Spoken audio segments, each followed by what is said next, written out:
Hi everybody, I'm Carol Starr. I'm going to sit down with you here and talk a little bit about astrology because that's what I do. And I'm going to talk, this is about understanding astrology. This is a series I'm working on now because you guys are always asking me about this or that, or how does this one get along with that one, or what does this mean in my chart? So I'm going to cover some of that stuff. And so you'll learn a little bit more about when I do a chart for you, will give you more understanding, or when any astrologer does one for you. So I'm going to talk about compatibility today. The big topic. The love relationships, bestie friends, work relations. There's so much compatibility things.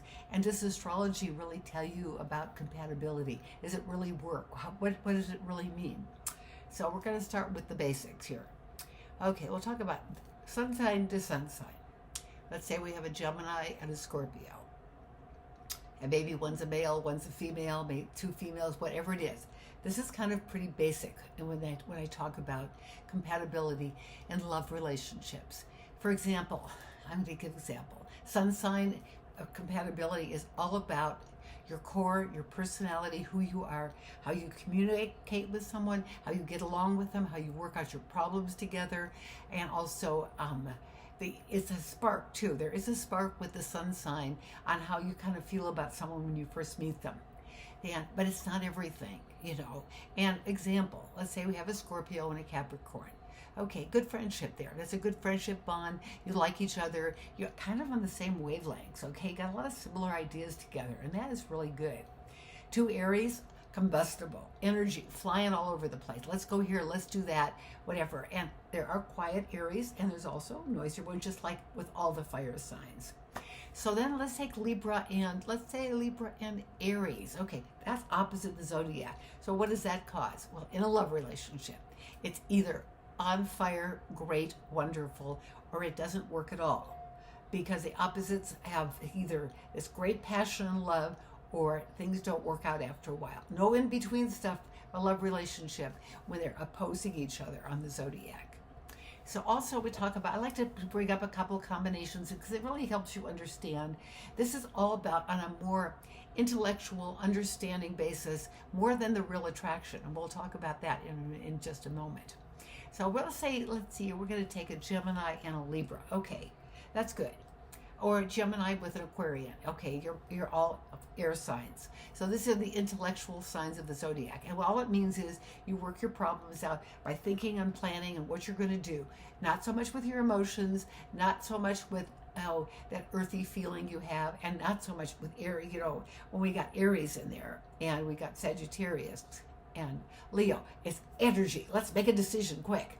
But the air signs are a little more, they think more about it. So when you meet an air sign, you find yourself talking and enjoying each other, and no one's too hyper and no one's too this or that. You're sharing ideas, you're having a good time together, and it really is a nice friendship. And also could be a very good love ship too.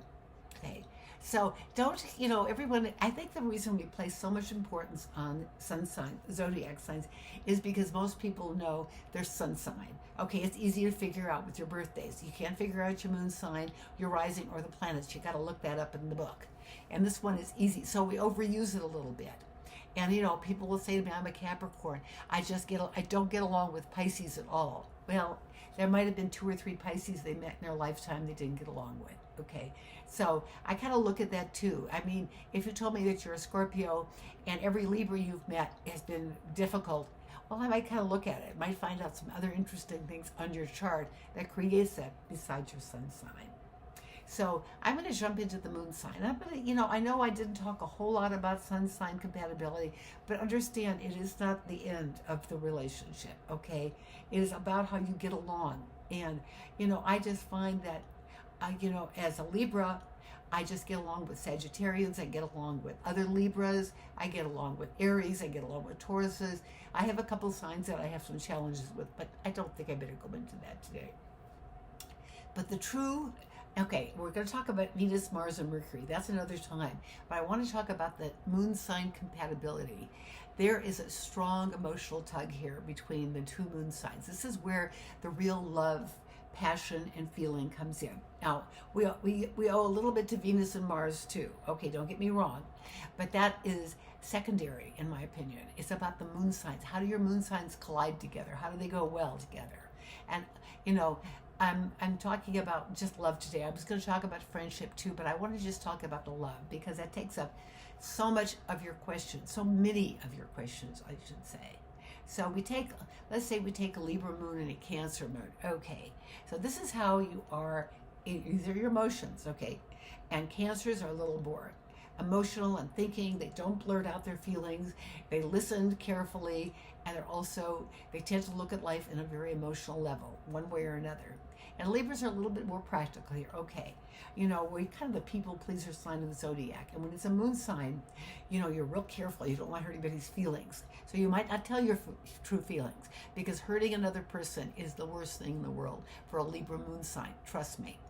And also, I think that you like to look at all areas, you look at all sides of the picture. If I tell you something, okay, and it's upsetting, you'll look, oh, well, could it happen that way? Is it because of this? Why did that happen? Do you think this is it?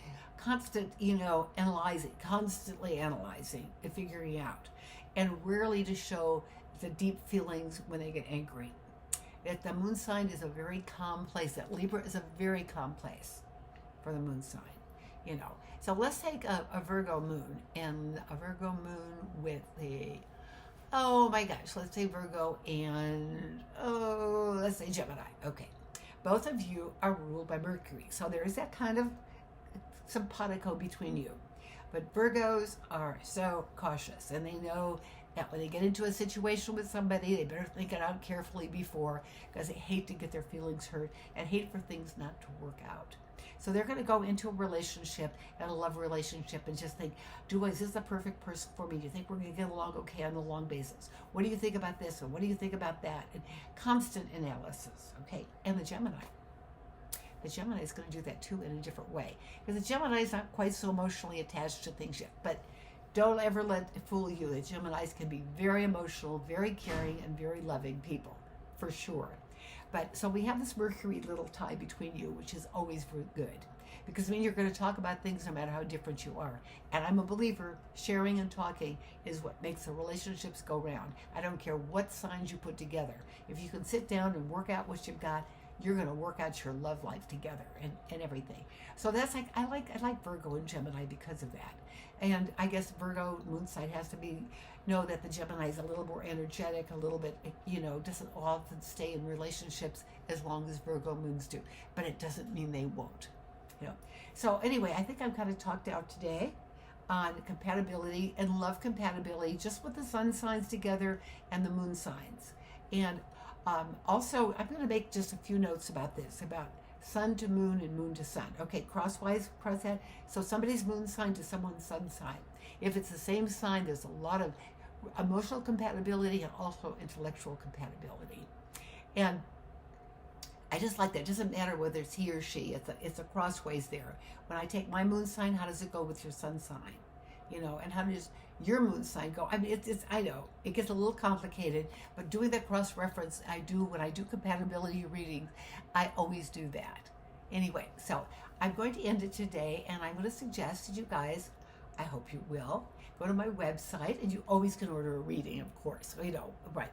But join my newsletter. It's free, and I'm going to have a forecast there every month for every sign of the zodiac. Plus, I did one for all the signs in a video form, so you can do that. But thank you for joining me today. Please feel free to ask questions. I love questions. I answer them. I'll bring them up in new videos. I'll do whatever I can to help you understand astrology. Bye for now.